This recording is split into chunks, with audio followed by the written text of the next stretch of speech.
ઓમ નમો નારાયણ. હું અરુણાબેન પી ગોસ્વામી સુરતથી તમારું સ્વાગત કરું છું અરુસ કિચનમાં. તો આજે આપણે બનાવશું મશરૂમનું શાક એ રીતનું. તો એના સારું આપણે મશરૂમ જોઈએ તો આ રીતનું પેકેટ આપણે મળે છે. તો શાકભાજીવાળાની આ મળી જાય તમને. તો આ રીતે કોથળીમાં પેક જ આવતું હોય છે આ રીતનું. તો આને આપણે ખોલશું. આને સાફ કરવું જ મેં એને, બાકી આને બનાવતા વાર નહીં લાગે કાંઈ. પણ આને ધૂળવાળું હોય એટલે સાફ કરવું થોડુંક બહુ ધ્યાનથી સાફ કરવું પડે એને, બહુ ધૂળ હોય આમાં. અને આ હેલ્થ માટે બહુ સારા હોય મશરૂમ. તો આ રીતના આવે છે, તો એમાં બહુ વધારે ધૂળ લાગેલી હોય છે. તો આને સાફ કરવાનું તો તમે પાણીથી ધોઈ શકો અને આ રીતે તમે પેપરથી સાફ કરી શકો એકદમ આરામથી આ રીતના. તો બધી ધૂળ નીકળી જાય. પછી એની ઉપરની ચામડી તો આપણે કાઢવાની જોઈએ, એની ઉપરની જે સ્કિન હોય એ તો એકદમ આરામથી એને સાફ કરી લેવાનું એમ આ રીતનું. તો આ ઉપરનું હોય એ આપણે કાઢવાની હોય છે. તો એને આપણે એકદમ ચાકુથી આરામથી કાઢવાની હોય છે.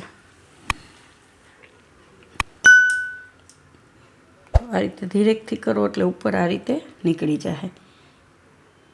તો હાથથી કરી શકો તમે, ચાકુથી એકદમ ઇઝી થઈ જાય. તો આ રીતે સેજ અમથું ચાકુ અડાડવાનું એટલે આ રીતે થઈ જાય. તો થોડુંક આને મેઇન સાફ કરવામાં જ તમારે વાર લાગે આપણે આ રીતની.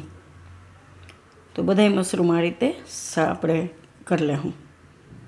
અને એના સારું બીજું આપણે લીધું છે ડુંગળી. તો આ 3 ડુંગળી લીધી છે અને એ અડધું કેપ્સિકમ આપણે મોટું હતું એટલે અડધું જ લીધું છે. થોડાક લીલા ધાણા લીધા ને મરચાં. તો 2 મરચાં આ રીતે કાપીને લીધા. થોડાક આપણે તીખાની ભૂકી મરી પાવડર લીધો. મીઠું જો હોય સ્વાદ પ્રમાણે. અને ટમેટો કેચઅપ. તો 1 મોટી ચમચી જેટલું આપણે ટમેટો કેચઅપ લીધું. અને તેલ જોહે.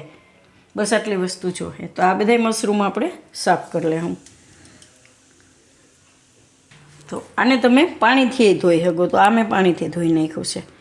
તો એમાં ઉપરની તમારે જે આ હોય એ તો કાઢવું જ પડે. એની ઉપરની જે સ્કિન હોય એ રીતે આ રીતે એકદમ આરામથી નીકળી જાય. નીચેથી આ રીતે સેજ અમથું ચાકુ અડાડશું એટલે આ રીતે આરામથી નીકળી જાય. તો બધાય મશરૂમ આપણે આ રીતે કરી લેવું. તો બધાય મશરૂમમાંથી આપણે છાલ બધી કાઢી લીધી છે આ રીતની. તો આને એકવાર પાછું પાણીથી ધોઈ નાખવાનું છે. તો આને આ રીતનું જે આ રીતનો ભાગ હોય તો એને થોડુંક કાપી નાખવાનું આ રીતે. એવું લાગે કે થોડુંક ખરાબ છે તો કાપી નાખવાનું. આ બધાય આપણે ધોઈ નાખીશું પાણીથી. પહેલાં તેલ ગરમ મૂકી દેવું એટલે તેલ ગરમ થઈ જાય. તો કઢાઈમાં બનાવશું આપણે. તો આમાં આપણે થોડુંક તેલ નાખીશું. તો બહુ વધારે નહીં નાખીએ, આ રીતે થોડુંક જ અમથું એમ. તો તેલ ગરમ થાય ત્યાં સુધીમાં મશરૂમને આપણે ધોઈ નાખીશું. તો આને આપણે ધોઈ નાખ્યા છે. હવે એને કટકા કરી લેવું આપણે. તો આ રીતે આપણે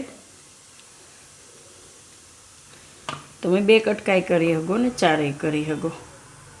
તો આને આપણે આ રીતે 2 ટુકડામાં કાપી લેવું.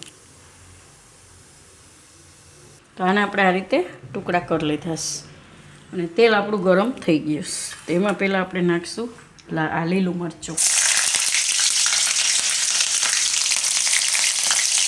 અને ડુંગળી.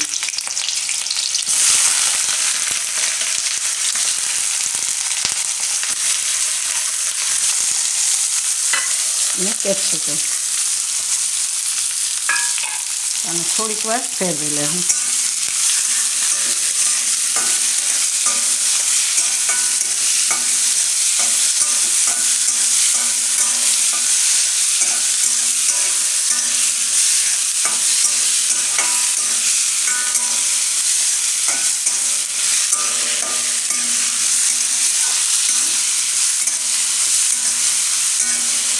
એકાદી મિનિટ આને પકાવી લેવાની ડુંગળીને. ડુંગળી ને કેપ્સિકમ થોડીક વાર આપણે આ રીતે પકાવી લીધું છે. તો એમાં આપણે આ મશરૂમ નાખી દઈશું.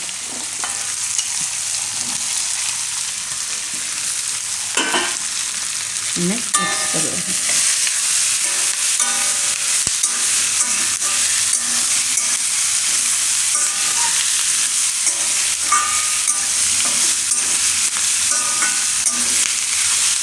આમાં આપણે હવે મીઠું નાખી દઈશું.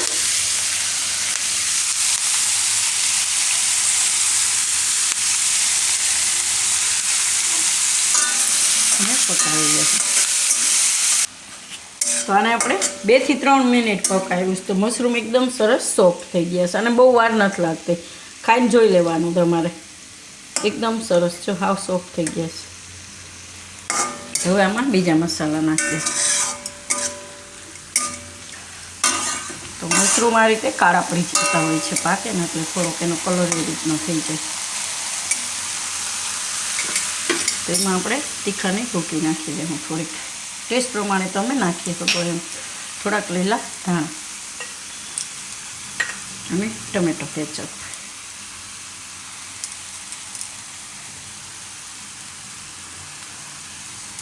હવે આને મિક્સ કરી લેવું.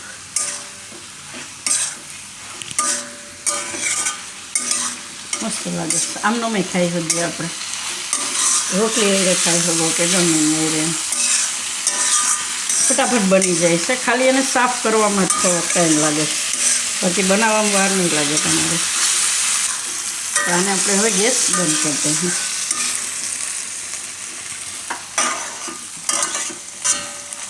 અને ડીશમાં કાઢી લઈએ.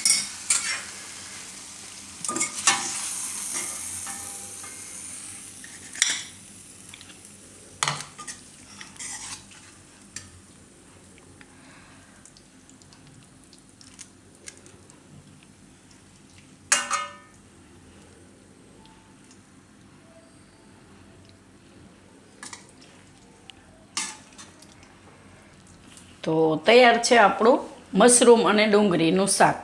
તો જો તમને મારી આ રેસીપી પસંદ આવી હોય તેને લાઇક કરજો, શેર કરજો અને મારી ચેનલને સબસ્ક્રાઈબ કરજો અને બેલ આઇકન દબાવવાનું ના ભૂલતા.